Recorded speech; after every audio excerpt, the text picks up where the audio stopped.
coming up. It's a good idea to support. On the first episode of 2025, 30 years ago, veganism was really tough. the growing focus on what we eat. I was just like, hey, I want to be open-minded because I do see veganism being talked about a lot. How this influencer goes viral on the issue. This is a multi-billion-dollar psychological attack at your neural circuitry. Researchers say they've got a great idea to deal with one of the biggest problems on the planet. Get rid of all the plastic tomorrow through your recycling method. How much would it cost? Wow. And 2024 was the hottest year on record, and a nightmare for people in regions already prone to drought, wildfires and cyclones. But could this year be worse? That's a really tough question. From Istanbul, Just 2 degrees is on now.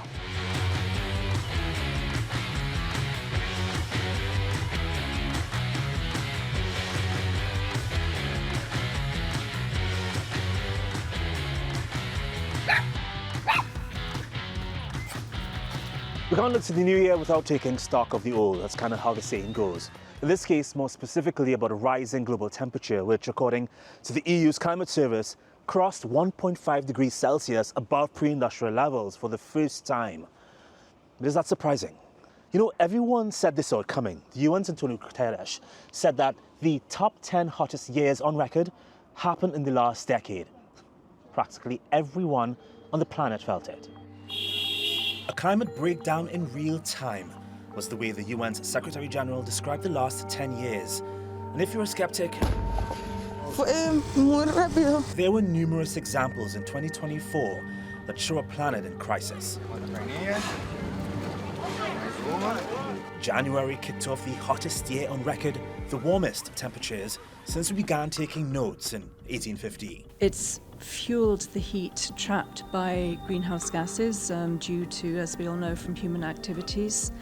El Nino is a naturally occurring event. El Nino was partly to blame. It disrupted normal weather patterns in 2024. It annihilated homes and agricultural land with intense storms in some places, and dried up soil and freshwater lakes in others. The flooding, fires and heat waves killed thousands of people across several continents. Abres las ventanas y es aire caliente. Y pues por más que uno se esté dando pues baños, termina sudando. Even the hottest places on earth felt different. At one point, the mercury in Pakistan's Jacobabad city reached 50 degrees Celsius, and tourists in California's Death Valley had to be warned that this was no place to chill out. What we've really seen over the last couple of years is not just that the highs maybe are getting a little bit higher, but it's really that the lows aren't cooling down. We'd been to the canyon before, so we knew what to expect. I had no idea what to expect here. It was hot in Italy, in part because of what was described as an anti-cyclone from the African continent. And on some days, Greece had to shut its tourist sites and schools. Κυρίως τα άτομα αυτές τις ψηλά ακραίες θερμοκρασίες εμφανίζουν θερμοπληξία, ζάλι, τάση προς έμετο, τάση προς λιποθυμία. And a shocking reminder of how deadly the heat can really be. At the Hajj in Saudi Arabia, more than 1,300 people died when temperatures soared to nearly 49 degrees. There were heat stroke alerts in Japan. In Phoenix, Arizona, 113 consecutive days of 37-degree temps or higher, and rivers dried up in the Amazon. Essa já é a seca mais severa de todos os mais de 120 anos de medição do Porto de Manaus. These were just a few examples in 2024 of a heating planet, which wasn't just the hottest year on record, but also the first to cross 1.5 degrees. We've been hearing about this 1.5 degree for a while now, even since 2024. But now that you've had a chance to go through the data, look and see possibly the effects of what's happened, how serious was it on the planet? That's a really tough question to begin with. So 2024 was the warmest year on record, and each of the last 10 years is one of the 10 warmest years on record.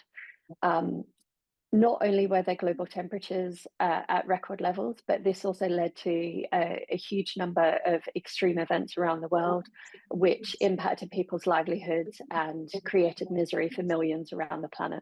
I guess another tough question would be, what do you anticipate 2025 to be like in terms of those global temperatures? We know El Nino had come to an end toward the end of 2024. La Nina had begun. What effect is that going to have? So the expectations for 2025 are that with all probability, it will be within the top 3 warmest years on record, but it's unlikely to be warmer than 2023 and 2024. So fingers crossed that 2025 does not follow the same path as last year, well, in terms of global temperatures. Let's take a time out and remind you of the beauty that still exists on the planet.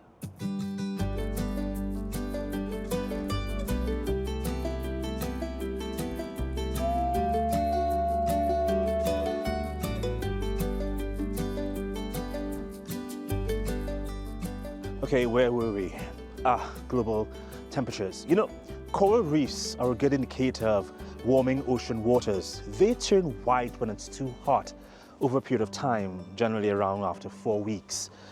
It's a process called coral bleaching. And few reefs have escaped the heat, including Venezuela's. But a project there, which is organized by the Marine Pillars Foundation and supported by the government, is trying to restore vital ocean ecosystems. Venezuela's coastline stretches nearly 3,000 kilometers and is home to the majority of the Caribbean's coral reefs. But like many corals worldwide, they're sensitive to pollution and changes in water temperature.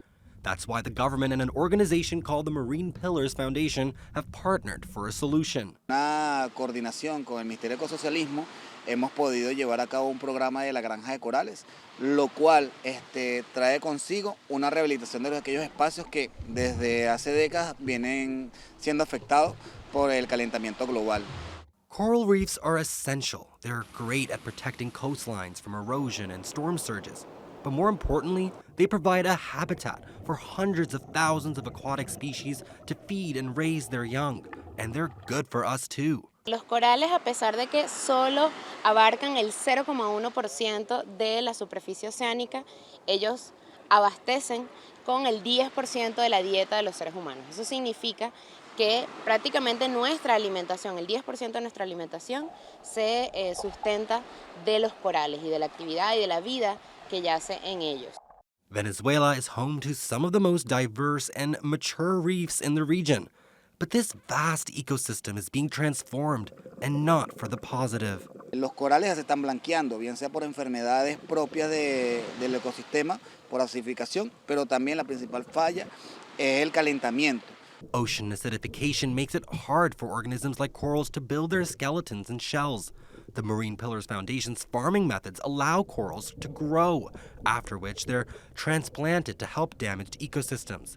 The initiative aligns with a broader goal to preserve 25% of the world's biodiversity that is reliant on coral reefs. Los corales que se encuentran a una profundidad menores entre 1 metro y 3 metros son los que más latentes están viviendo este cambio debido a que el calor les afecta, la temperatura del océano ha aumentado y por ello la granja de corales es una buena alternativa porque podemos llevarlos a un poco más profundo. A key aspect of the project involves the planting of stony corals known as reef builders.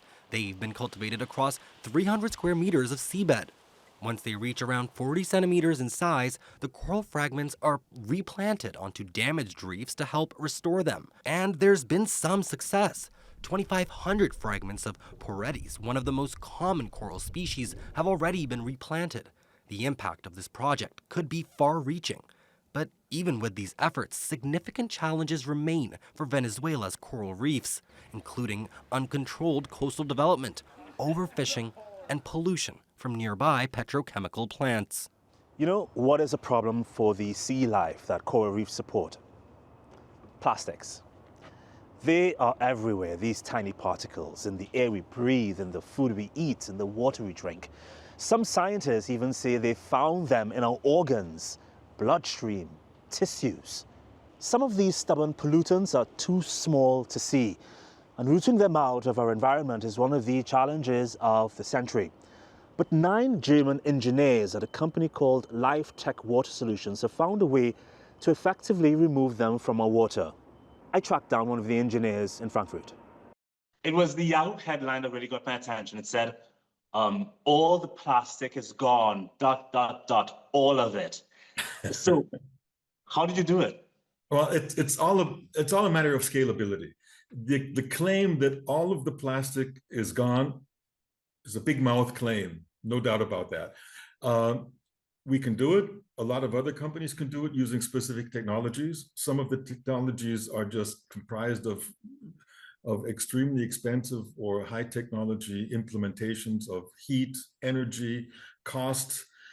We do it using ultrasonic, either magnet-strictive ultrasonic probes or piezoceramic ultrasonics in combination with other type of filtering systems. Our tests have shown, and we've proven with a couple of partnership universities that we work together with, that we can clean up to 99.9%. There is no such thing as 100% of the microplastics, depending on the scalability of the unit, depending on the periphery, and also depending on what the water or what the liquid substance is that we're implementing into the cleaning apparatus. You've said the word scalability about 3 times now. Are you just saying that you've been able to dissolve this plastic so that it's extremely small? Yeah, there's a couple of the ultrasonic has a combination of the ultrasonic sound, the sound waves themselves, and the cavitation effect that's developed through the ultrasonic implementation. The cavitation, you probably know, is the development of small bubbles that implode, and by the implosion, they release up to 5,000 centigrades of energy and heat, and up to 500 bars of pressure. If these particles are near or ingested into these bubbles, then with 5,000 degrees centigrade, they're naturally going to be destroyed. Alexander, can you maybe help us understand the main challenge or challenges in breaking down plastic and how you and your team were able to bypass it or go through it or develop a new way entirely? That's a difficult question because we're getting into chemical analysis of plastic, what plastic is made of. It's back, we go back to the oil industry. That's where, all of these proponent plastics, rubbers, a lot of these things come out of oil or even out of nature in some aspect. So it's all a natural product in the end of it with a lot of chemicals applied. We focus on one thing at LifeTech, and I think that's an important point, the way that we look at things. Sure, we're working on technology to help clean the mess that we as a people, as a race, are making. I think it would be smarter, and we've talked about this, it's the next real step would be to avoid making the mess. Scientists specifically have been dealing with breaking plastics down. They talk about using iron trichloride mixed with sunlight to break plastic down. They talk about using technology that breaks it down in such a way that still retains the quality of the plastic when it's recycled. Do you think we have enough ways to recycle plastic to make it no longer a problem, say within the next 10, 20 years? Yeah, I do think so. I believe that we do have that technology, and I believe that technology is available. And the problem that we're facing is not that we don't have the technology. The problem that we're facing is that people are not applying themselves to living cleanly. I think a lot of people would argue that line. we didn't have this big of a plastic problem decades ago when companies whose names we shall not call would use, for example, glass bottles instead of plastic bottles. Are you 100% convinced that they are not part of the problem for not wanting to go back to a time when we used a lot less plastic? I don't know if that's a viable way to look at the problem, because if we go back, we do away with plastic bottles and we go back to some other kind of system to carry water with, or to carry soft drinks with, or whatever, then we have to go back to probably glass or metal. So we're not talking about. Would that be such a bad thing? I don't really know if that would be really that bad, because I think people would be a little more careful about throwing their glass bottles onto the street or into the trash can or onto the coast, because they're going to hurt themselves if they step on the bottle. I think we would be a lot more careful. The problem is that the style of living that we have approached today, where we just buy a plastic bottle of something, put it in our backpack, and walk off through the woods. Alexander, what do you need, be it financially, be it human resource-wise? What do you need to take your idea, expand it, and get rid of all the plastic in the world? What do you need, logistically speaking? I don't know. You're talking about a completely different approach to something. Right now, we're focused on where we can get at the plastic. We can get at the plastic when it's in a liquid. Okay, we can help resolve that issue by trying to get the plastic, trying to filter it out, or trying to dissolve it, or trying to destroy it. Okay, but that said, I need a number from you, Alexander. 300 billion, 500 billion, $1 trillion. Get rid of all the plastic tomorrow through your recycling method. How much would it cost? Wow. I'd love to be able to give you an answer on that, but I can't. That would be just a shot in the dark. And while we're on the topic of climate tech, there are hundreds of thousands of solar panels on roofs across Amsterdam, but they are an eyesore, particularly for a city that prides itself on its beautiful historic architecture, which actually attracts about 20 million tourists every year. It's a topic of heated debate there, as Amsterdam is trying to balance reducing its emissions with maintaining the beauty of its iconic landscape. Basically, there's this tug of war between going green and keeping the cultural vibe. Millions of tourists flock to Amsterdam every year to photograph themselves in front of the city's beautiful canal houses. And if you've been to Amsterdam, you'd know it's working to reduce its carbon footprint.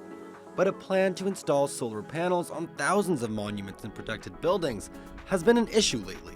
UNESCO listed area, it's restricted what is allowed and what is not allowed. Many of Amsterdam's residents already take environmental issues seriously. Locals often move around on two wheels. The city is one of the most bicycle-friendly in the world. And this is where you'd find the planet's first solar-powered bike path that many hope could one day power traffic lights and electric cars. There are also tons of vegan cafes and restaurants in Amsterdam, and take a look at these solar-powered and electric speedboats. So for a city with such green credentials, it could be puzzling to hear why a plan to expand solar energy would raise such a fuss. Of course, sustainability is very important, but in our opinion, these solar panels are really ugly. They may be ugly, but they're needed if Amsterdam is to achieve its climate goals. These historic buildings in the Canal District with 16th and 18th century monuments are poorly insulated and lack power capacity. The high energy bills are unsustainable. That's why options like solar are attractive. Authorities believe these tall and thin structures have a role if the city is serious about reducing its emissions. The goal, reductions of 40% by 2030 and 60% by 2040. But opponents of solar expansion argue protected buildings are hardly the problem, saying they account for just 1% of gas and 1.5% of electricity consumption across the Netherlands. And heritage groups are angry that the city's striking urban landscape could ultimately be transformed for the worse. We think it's an option to find solar fields outside of the historical city and not to give permit to every single owner of a house to place it just in front one of their buildings. Amsterdam's Green Party deputy mayor has been trying to drop the temperature, suggesting there would be rules about the colors of the panels and how they are placed. Kijk, ik denk dat we bijna niemand meer hoeven uit te leggen dat we een klimaatcrisis hebben.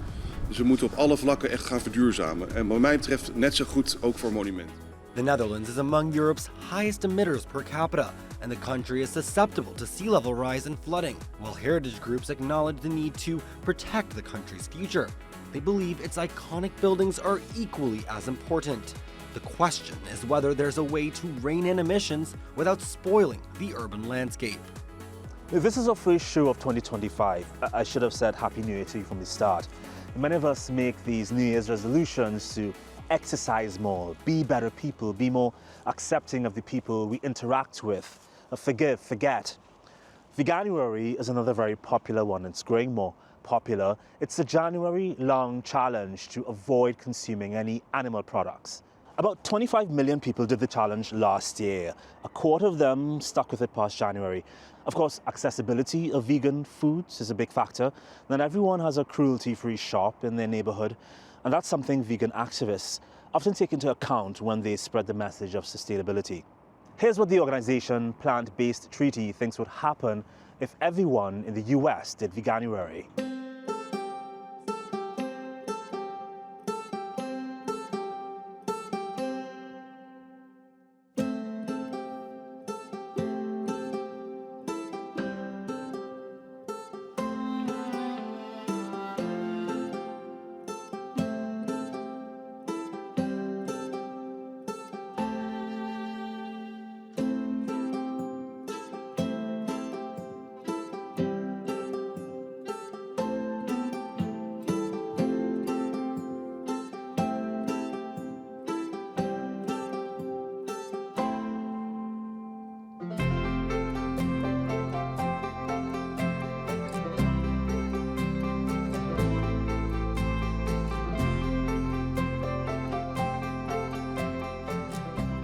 Veganuary is a tough one, personally, I find, in terms of how we cover the story on our network, on our Clarence series, particularly where we are.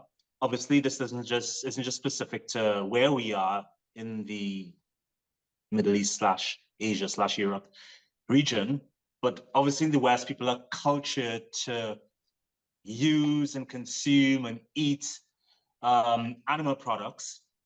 How did you get out of that culture, so to speak?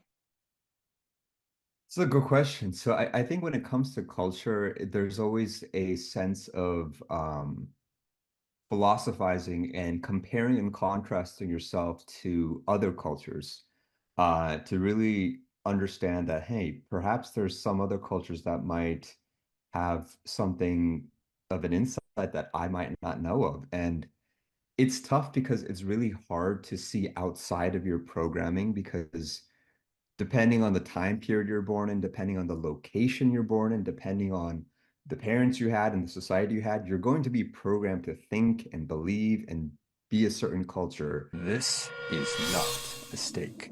This is a multi-billion-dollar psychological attack at your neural circuitry. But the trick is, if you look at other parts of the world, they might have a completely opposite culture to you, right?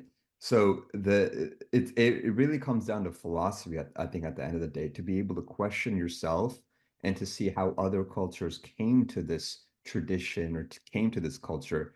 So when and why did you become vegan?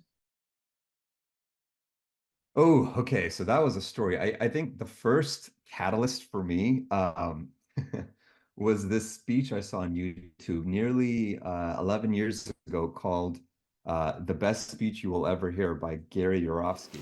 The golden rule states, do unto others as you would have done unto yourself. Animals qualify as others. And it was just like a lecture. And at first I was like, what is veganism? What is this? You know, this sounds like some crazy liberal thing. But I was just like, hey, I want to be open-minded because I do see veganism being talked about a lot. And I saw that and it was very interesting to me. And then from there, I just went down the rabbit hole of saying, okay, I kind of want to learn a little bit more about this because a lot of what Gary Yourofsky is saying about ethics and animals and meat not being necessary kind of makes sense. So then I started watching documentaries like What the Health. I started watching documentaries like Cowspiracy, and that kind of just solidified everything for me. So definitely, yeah, I'm all for the environment and supporting it as much as I can with the vegan lifestyle. When I look at activism online, vegan activism, I see like two interesting types. One is you can look at Peter's way of doing things where they show you these very bloody and sad images of animals suffering. Sometimes they show you very graphic images. And then there are other people who take a much more subtle approach by just giving you information as to what your emissions would be like if you were to continue on a carnivorous diet. How do you describe your approach? It's quite entertaining to look at you online. It's very entertainment oriented. It's very engaging. How would you describe your perspective when you do your videos to try to send that message? Yeah, so I'm like I said, like I'm much more of a philosopher than I am like religious or try to be preachy. So I try my best to just educate and entertain and inspire. Like those are my three traits I try to put into every video of mine. So I don't like to necessarily preach to people, but what I do try to do is bring the awareness into others and allow them to make that decision themselves. I'm vegan. I can see that. I like making content that, that I would want to watch, that I can watch over and over again. Because if I'm gonna be posting gory stuff, it's gonna be very, mentally exhausting for me to be, editing that stuff. And yeah, so that's my take on it.